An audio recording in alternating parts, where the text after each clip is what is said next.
দেশে রাজ্যে ক্ষমতায় এসেছে, আসার পরেও হারিয়ে যাচ্ছে কেন? তার তো ক্ষমতায় আসা তো মূল বিষয়, তাই না? তখন তো ব্যবস্থার কাজগুলো করবে, উদ্দেশ্যগুলো। তাহলে সেগুলো তো করতে পারছে না। তাহলে আমরাও যদি যেই পথেই আমরা ক্ষমতায় আসি না কেন, তাহলে কমিউনিস্ট পার্টি করতে পারছে না, আমরা কি করতে পারবো? আমরা কি পরে হারিয়ে যাবো না যদি একই ব্যবস্থা হয়?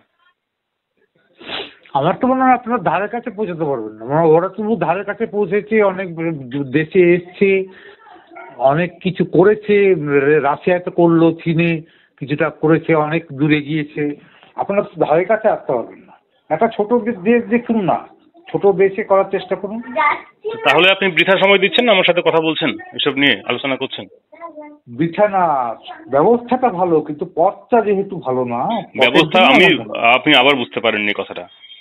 ব্যবস্থা যে ভালো ভালো বলছেন, ব্যবস্থাটা প্রতিষ্ঠিত হওয়ার পরেও কি কোনো কাজ হবে যেটা কমিউনিস্ট পার্টিও করতে পারছে না?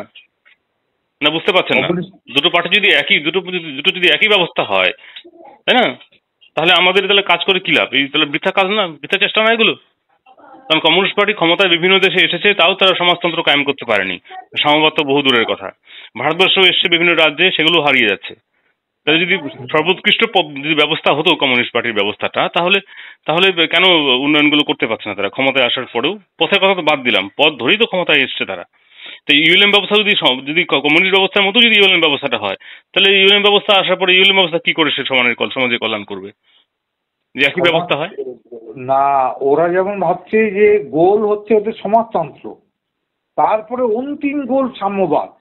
আপনারা বলছেন যেমন ট্রানজিশন পিরিয়ড, তারপরে অন্তিম গোল হচ্ছে সাম্যবাদ। ওরা সশস্ত্র শ্রেণী সংগ্রামের মাধ্যমে সমাজতন্ত্রে পৌঁছতে যাচ্ছে, আর আপনারা মানে প্রচারের মাধ্যমে সাম্যবাদে পৌঁছতে যাচ্ছে। এইটাই বলছি। পথটা দুজনেরই সাম্যবাদ, ওদের একেবারে অন্তিম পথ সাম্যবাদ, আপনাদের কিন্তু একেবারে অন্তিম না। আপনাদের সমাজতন্ত্র জায়গাটাই আপনারা সাম্যবাদ ঢোকাচ্ছে। আপনি যেটা বলছেন সাম্যবাদ ইউএলএম ব্যবস্থারও অন্তিম উদ্দেশ্য, কমিউনিস্ট ব্যবস্থারও অন্তিম উদ্দেশ্য সাম্যবাদ, এটা তো আপনি বলছেন। কমিউনিস্ট ব্যবস্থার একেবারে চূড়ান্ত লক্ষ্য তো ইউএলএম ব্যবস্থারও তো চূড়ান্ত লক্ষ্য সাম্যবাদ বলছেন আপনি, তাই তো? ইউএলএম ব্যবস্থার সাম্যবাদটা মানে ব্যাপারটা হচ্ছে সশস্ত্র শ্রেণী সংগ্রাম সেটা তো পথ ক্ষমতায় আসার পথ। সশস্ত্র না বলছি, ওদের পথটা হচ্ছে সশস্ত্র শ্রেণী সংগ্রাম, ট্রানজিশন পিরিয়ড, সমাজতন্ত্র, তারপরে সাম্যবাদ। আর আমাদের ইউএলএম এর হচ্ছে প্রচার, ট্রানজিশন পিরিয়ড, তারপরে সাম্যবাদ। ব্যাপারটা তফাৎ আছে। তাহলে সাম্যবাদই তো মূল উদ্দেশ্য। তাহলে তাহলে ইউএলএম আর পথ হচ্ছে যেটা বলছেন সশস্ত্র সংগ্রাম বা পার্টির মাধ্যমে আসা বা যেভাবে আসা, ক্ষমতায় আসা, তাই তো? তাহলে ক্ষমতায় তো কমিউনিস্ট পার্টি অলরেডি এসে গেছে বিভিন্ন দেশে, বিভিন্ন প্রদেশে। ওরা যেইভাবেই আসছে মানুষকে একগাদা মানুষকে বিপদের মুখে ঠেলে দিয়ে, প্রচুর মানুষকে হত্যা করে, নিজেরা হত্যা করে, প্লাস বিপদের মুখে ঠেলে দিয়ে, হত্যা হতে দিয়ে, এত মানুষের রক্তক্ষয়ের মাধ্যমে এসে ওরা সুবিধা করতে পারছে না। কিন্তু শ্রেণী সংগ্রামের মধ্যে দিয়ে এসে ওরা সুবিধা করতে পারছে না। কিন্তু যেখানে এত রক্তক্ষয়ের মাধ্যমে আসেনি, সেখানে সেই জায়গাগুলোতে আবার অন্যরকম হয়ে এগোচ্ছে সেই জায়গাগুলো। আর তবুও যেখানে এসছে এখানে কিছুমাত্র চেঞ্জ হয়নি তা না, রাশিয়ার অনেক চেঞ্জ হয়ে গেছে। রাশিয়ার কোথায় জাত আর কোথায় আধুনিক রাশিয়া, অনেক চেঞ্জ। রাশিয়াতে ওরা হয়তো নেই, কিন্তু খাতায় কলমে কিন্তু এখনো কমিউনিস্টরাই আছে রাশিয়াতে। খাতায় কলমে তাহলে অফিসিয়ালি মানে কমিউনিস্ট পার্টি ক্ষমতায় আছে বলছেন তাহলে? হ্যাঁ, অফিসিয়ালি ওরাও তো নিজেদের কমিউনিস্টই মনে করে। পুতিনরা তো নিজেদের কমিউনিস্টই মনে করে। গোরবাচভ নিজেকে কমিউনিস্টই তো মনে করতো, এবং কমিউনিস্ট উঠে চলে গেছে। ওটাকে বলে কি গ্লাস নষ্ট পেরেস্ট্রোইকা, খোলা হাওয়া, খোলা সমালোচনা, মুক্ত মনে কথা বলা, এইগুলো তার মাধ্যমে যে কমিউনিস্ট চলে গেছে সেটা কিন্তু ওরা অফিসিয়ালি ডিক্লেয়ার করেনি। আমরা ধরে নিয়েছি হ্যাঁ চীনও কমিউনিস্ট নয়, চীন যতই খাতা কলমে বলুক কমিউনিস্ট কান্ট্রি, আর কমিউনিস্ট নয়, আর রাশিয়া কমিউনিস্ট কান্ট্রি বলুক কমিউনিস্ট নয়, এটা আমরা ধরে নিয়েছি। ওরা তাহলে খাতায় কলমে কমিউনিস্ট ছিল।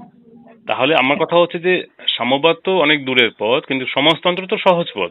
তাহলে এত বছরও সমাজতন্ত্রেই পৌঁছাতে পারলো না পুরোপুরি, বা তারা আংশিক ভাবেও? রাশিয়া বা চীন বা কিউবা বা উত্তর কোরিয়া বা ভিয়েতনাম। রাশিয়া যদি সাংস্কৃতিক বিপ্লব করতো, রাশিয়া যদি আহ, উম, এই তারপরে সাম্যবাদ আনার চেষ্টা করতো, রাশিয়া পারত। রাশিয়া তো শিথিল হয়ে গেছিল, প্রচুর মানুষকে হত্যা করেছে স্টালিন, এসব করেছে বলে ওর সন্দেহ বেশি ছিল, প্রচুর প্রচুর মানুষকে ও সন্দেহ করতো, যেই ওর বিরুদ্ধে কথা বলতো তাকেও কেটে দিত। এই করে করে ও একটা রাষ্ট্রবিরোধী একটা শক্তি জেগে উঠেছিল রাশিয়ার, প্রচন্ড রকম কোন।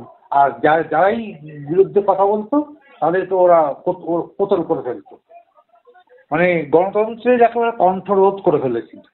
এইভাবে তো কোনো রাষ্ট্র টিকে থাকতে পারে না। না, সমাজতন্ত্র ভালো, কিন্তু তার সঙ্গে গণতন্ত্রকে জলাঞ্জলি দিয়ে সমাজতন্ত্র তো ভালো নয়। সমাজতন্ত্রকে আমি তখনই সাপোর্ট করব যখন সমাজতন্ত্র গণতন্ত্রকে নিয়ে চলবে। সমাজতন্ত্র যদি গণতন্ত্রকে জলাঞ্জলি দিয়ে হয় তাহলে সেই সমাজতন্ত্র কিছুই মানুষের মনে প্রভাব ফেলতে পারবে না। তাহলে আপনি বলছেন যে দুটো ব্যবস্থা একই, কিন্তু তার উদ্দেশ্যটা, পথটা যেরকম সশস্ত্র বিপ্লব, ওইটা বাদ দিয়ে যদি সমাজ পরিবর্তনের মধ্য দিয়ে মানুষকে মানে এই যেটা বলছে নবজাগরণের মাধ্যম দিয়ে করলে তাহলে মানুষ এটা গ্রহণ করবে। গ্রহণ করার অনেকটা সুবিধা আছে, কিন্তু ব্যবস্থাগত যে সমাধান, সেই ফর্মুলা যদি ঠিক ঠিক না থাকে তাহলে সমাধানটা করবে কি করে? ব্যবস্থাগত সমাধান তো এই ইউএলএম এর ব্যবস্থাগত সমাধান বা সাম্যবাদ দুটো তো একই, ওই রকম ব্যবস্থাগত সমাধানে পৌঁছাতে গেলেই হতো। আমার কথা হচ্ছে যে আপনি পৌঁছালেন, আপনি গন্তব্যে পৌঁছালেন, পৌঁছানোর পরে আপনি যে উন্নয়নগুলো সেগুলো আপনি কিভাবে করবেন সেগুলো করতে পারছেন না কেন? সেখানে বাধা কোথায়? তাদের কাছে তো পুরো একচ্ছত্র ক্ষমতা রয়েছে, মানুষ রয়েছে কাজের জন্য, রাষ্ট্রের সম্পদ রয়েছে, তার মধ্যে ফর্মুলাও আছে, কমিউনিস্ট পার্টির ফর্মুলা, সমাজতন্ত্র বা সাম্যবাদের ফর্মুলা। তো উন্নয়নটা করতে পারছে না কেন? সেই গণতন্ত্র প্রতিষ্ঠা যে করতে পারছে না পথে কেন? ওই হানাহানির পথ বেছে নিয়েছে তোরা, হানাহানির পথ বেছে নিয়ে তোরা ক্ষমতায় এসেছে। মানুষের সমালোচনা সহ্য করতে পারছে না, কণ্ঠরোধ করছে গণতন্ত্রের, ওইভাবে তো মানুষ তো মেনে নিচ্ছে না। আমার কথা হচ্ছে যে এইভাবেই মানুষ মেনে নিচ্ছে না যে আমাদের কথা বলতে দেবে না, আমাদের মত জানাতে দেবে না, আমাদের কি মত, আমরা কি চাই আমাদের বলতে দেবে না। এইটাই তো স্বাধীনতা, তো মানুষ সবচেয়ে আগে চায় স্বাধীনতা, তারপরে তো পয়সা করি। আমি বললাম যে বিপ্লব করে, সশস্ত্র সংগ্রাম করে, হত্যা করে, যাই করে ক্ষমতায় তো তারা এসে গেছে না। ক্ষমতায় আসার তার মূল উদ্দেশ্য ছিল, তারপরে পরিবর্তনগুলো করবে। কিন্তু ক্ষমতায় আসার পরে সমস্যাটা কোথায়? ক্ষমতায় এসেছেও হানাহানির মাধ্যমে, তারপরেও হানাহানি করে চলেছিল, রাশিয়া তো তাই হলো। তাহলে সেই হানাহানিগুলো কেন কেন করছে? ক্ষমতায় আসার পরেও হানাহানি কেন করছে? ওদের বিরুদ্ধে যারা প্রতিক্রিয়াশীল তারা কিছু বলতে গেলেই তাদের সাংস্কৃতিক বিপ্লবের দরকার ছিল, মানুষকে বোঝানোর দরকার ছিল কেন আমরা এই ব্যবস্থা চাইছি। তারা বিরুদ্ধে যাচ্ছে কেন? কমিউনিস্ট পার্টির যে সাম্যবাদ যদি সর্বোৎকৃষ্টবাদ হয়, পন্থা হয়, তাহলে মানে এই গণতন্ত্র তাহলে অসুরক্ষিত হচ্ছে কেন? তাহলে তারা কি তাহলে কমিউনিস্ট পার্টির মূল ফর্মুলাটাকে মানে ফলো করছে না? বুঝতে পারেনি কমিউনিস্ট পার্টির বিষয়টাকে, থিওরিটাকে? তারা কি প্রকৃত মার্কসিস্ট নয়? তাহলে এটা বলবো আমরা? বিচ্যুত হয়ে যাচ্ছে তো তারা। তাহলে তাহলে বিচ্যুত হচ্ছে কেন? কারণটা কোথায়? সেই কারণটাই রয়েছে ব্যবস্থার মধ্যে, দর্শনের মধ্যে। ব্যবস্থাগত যে সলিউশন, সেই ফর্মুলা, সেটা একটা বিরাট আলোচনার বিষয় প্রথমেই। যে আসার পরে আমরা যদি নবজাগরণের মাধ্যমেও যদি ইউএলএম ক্ষমতায় আসে, আসার পরে সে কি সত্যিই উন্নয়ন করতে পারবে? কমিউনিস্ট পার্টি করতে পারেনি এত বছর ধরে, ইউএলএম কি করতে পারবে? তাহলে ইউএলএম কোথায় বাধাপ্রাপ্ত হবে, কোথায় করতে পারবে না? ইউএলএম এর ফর্মুলা আর কমিউনিস্ট পার্টির যে সমবাদের ফর্মুলা, সেটা কি এক? এটা একটা পরস্পর মানে আলোচনার বিষয়। মাধ্যমে না আসলে, মানুষকে বোঝাতে বোঝাতে আসলে, আপনি মানুষকে সচেতন করতে করতে আসলে, সেটার একটা অন্য দিক আছে। সেটা অর্ধেক অর্ধেক সাংস্কৃতিক বিপ্লব সেখানেই হয়ে গেল, আর বাকিটা হবে মানে ব্যবস্থাটা, মানে ট্রানজিশন পিরিয়ডের সময় ওই বাকি ব্যাপারটা হবে, বাকি সাংস্কৃতিক বিপ্লবটা হবে। পার্থবাবু, রাজনৈতিক বিপ্লব সম্পূর্ণ আপনি যে ঘোরের মধ্যে আছেন, সেই ঘোরটা আমি আবার চেষ্টা করছি আপনাকে ঘোরটা থেকে বের করার, না হলে আমরা পরে আবার আলোচনা করবো এটা নিয়ে। আমি আবার চেষ্টা করছি আপনারা যে ঘোরের মধ্যে আছেন সেই ঘোর থেকে বের করার, আপনারা যে খোয়াব দেখছেন ওই থেকে বের করার। সেই হলো সেটা, সেই আমি একা করছি না, সেই যারা আপনার ভালো চায় সেটাই তারাও। সে তো আপনার একার বিষয় নয়, আমার একার বিষয়, তো জনগণের বিষয়। জনগণ যদি ইউএলএম কে সমর্থন করে তাহলে ইউএলএম পার্টি বানাবে, ইউএলএম ক্ষমতায় জনগণ নিয়ে আসবে। এটা তো ইউএলএম নিয়ে আসবে না, ইউএলএম তো একটা মাধ্যম যার বিষয়টাকে মানে উপস্থাপন করছে সমাজে। একটা ফোন আসছে, দেখি। এটা তো সমাজ সিদ্ধান্ত নেবে, তাই না? তো আমি যেটা বলার চেষ্টা করছি, 1 মিনিটে বলে শেষ করে দিই। এটা হচ্ছে যে দুটো পার্টির যে উন্নয়নগত যে মানে সমাধান সূত্র, সেটা এক নয়, সেটার মধ্যে পার্থক্য আছে। উন্নয়ন করার, যদি উন্নয়ন আপনি করতে না পারেন তখনই আপনি জনগণের কণ্ঠরোধ করবেন, কারণ জনগণ আপনার বিপক্ষে যাচ্ছে। আপনি যে উদ্দেশ্য নিয়ে উন্নয়ন করতে এসেছিলেন, কল্যাণ করতে এসেছিলেন, সেটা আপনি করতে পারছেন না। এটা করতে পারছে না কেন, সেই সমাধান সূত্রটা একটা মূল বিষয়। যদি আপনি করতে না পারেন তাহলে জনগণ আপনার বিপক্ষে যাবে, তখন আপনি জনগণকে দমন করার চেষ্টা করবেন, যেটা কমিউনিস্ট পার্টি করেছে। তাহলে ইউএলএম তাহলে কিভাবে করবে উন্নয়নটা, যে তখন জনগণ বিপক্ষে যাবে না? নবজাগরণ করে মানুষকে বুদ্ধি সুঝে নিয়ে এলেন, তারপর যদি আপনি তার উদ্দেশ্য পূরণ করতে না পারেন, যে জন্য আপনি নিয়ে এসেছিলেন, যে শিক্ষা, জীবিকা, সুখ সুবিধা, সুরক্ষা, এসব যদি বন্দোবস্ত করতে না পারেন সকলের জন্য, তখন তো জনগণ বিপক্ষে যাবেই। সেইটাই গেছে, বুঝতে পারলেন তো?